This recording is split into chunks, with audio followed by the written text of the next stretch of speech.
This week, the new Upper Deck PWHL cards came out, so here's a look at some of my favorites from this week's hits.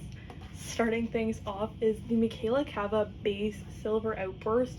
This one's very special to me as Cava has been a player I followed since the beginning of the league as one of my favorites, getting to watch her win back-to-back championships with the Minnesota Frost and then getting to fly out to Vancouver for her inaugural game to watch her there with Vancouver before being traded in the blockbuster deal that saw her, Greco, and McQuiggy all move over to Ottawa ahead of their finals run this year.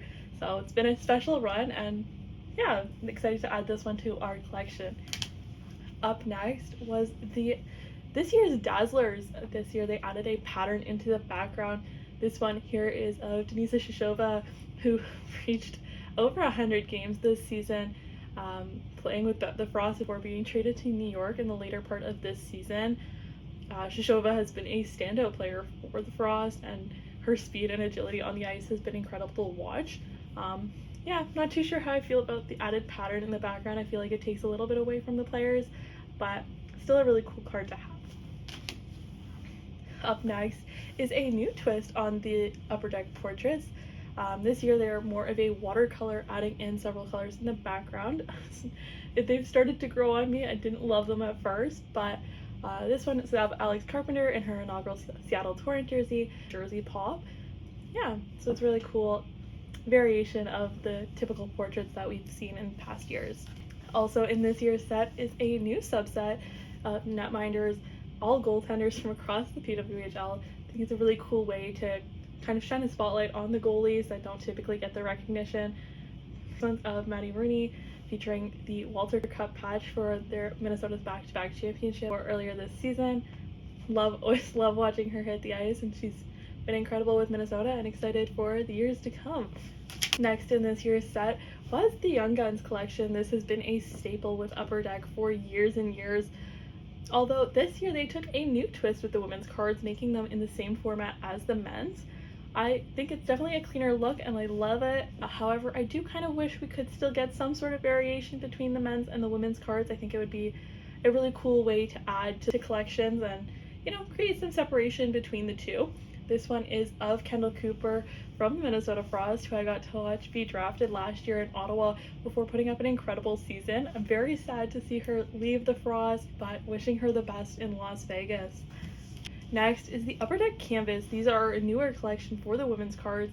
I love the look of these cards. They're very cool. They come in a lot of different variations with different pictures as well. So this one here is the black and white Hannah Bilka from the inaugural season. In the card you can see her celebrating with Hillary Knight.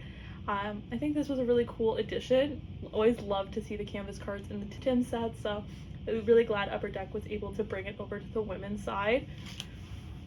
And continuing on the canvas trend, they also created a Upper Deck canvas Young Gun collection with the women this year. This one is of Casey O'Brien with the New York Sirens. I personally love that they're different than their regular Young Guns. However, I wish that all of the players within the Young Gun collection got a variation of this rather than making it its own smaller subset. But still, very cool collection. Love the look of these cards, and yeah. Also, another variation of the Upper Deck Canvas Young Guns is the black and white photo. This one here is of Christina Kaltenkova, which has definitely been a standout this year before being injured. She's an incredible player to watch on the ice. Definitely love watching her play with the Sirens. And yeah, next is another new subset with the Spotlight. I really love how these cards really shine a light on the players. Yeah, I think it's a really cool addition, and again, you're getting a little bit more variation in the players that you're seeing within the sets, which is also really cool to see. Another subset that they've added this year is the postseason standouts. Here are our hits from that collection. These are a really cool addition because all the Upper Deck cards kind of focus on the beginning of the season, normally the first 1 or 2 months, and this is kind of a little bit of a throwback to last year's, and it kind of fits to celebrate all those accomplishments that happen in the postseason that you don't typically get to celebrate within these card sets. So a really cool addition. Love to see that. And finally, our biggest hit this week was the Ella Huber Gold 1 of 1. This was a really cool card to pull. Definitely our biggest hit we've ever got, and yeah, look forward to more.